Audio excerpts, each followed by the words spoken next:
అసలు మనం గోవిందా అని ఎందుకు అంటాం? ఒకరోజు వెంకటేశ్వర స్వామి అగస్త్యముని వారి ఆశ్రమంకి వెళ్ళి, నన్ను శ్రీనివాసుడు అని పిలుస్తారు.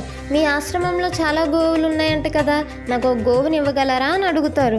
అందుకు ఆ ముని, గోవుని ఇవ్వడానికి నాకు ఎటువంటి అభ్యంతరం లేదు, కానీ వేదాల ప్రకారం ధర్మపత్ని లేనిదే గోధర్మం చేయరాదు అని అంటారు.